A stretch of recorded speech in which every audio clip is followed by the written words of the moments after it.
Away pamilya sa Mandaue City misangpot sa pagpanigbas, kundiin upat ka mga tao ang nasamdan. Ang suspitsado gipangita pa. Ang report ni Nico Sereno.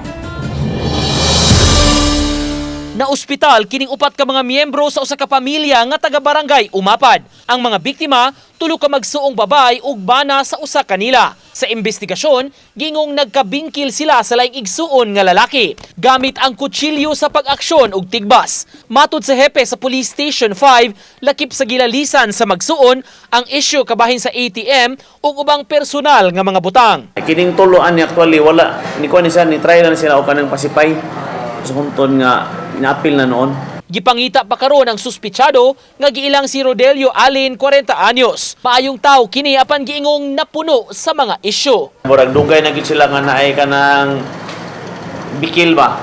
O nasa bikil human nag-aabot dito sa balay sa iyahang ginikanan. Ya, ito naglalis. Wa siguro siya kakakanigod ang suspect may account sa mga silingan ni Silumon ni siya. Mitambag ang mga otoridad mas maayo gihapong magpabilin nga kalmado ug istoryahan ang mga isyu aron kalikayan ang daotang insidente. Uban ni Godfrey Relien, Nico Sereno, Balitang Bisdak.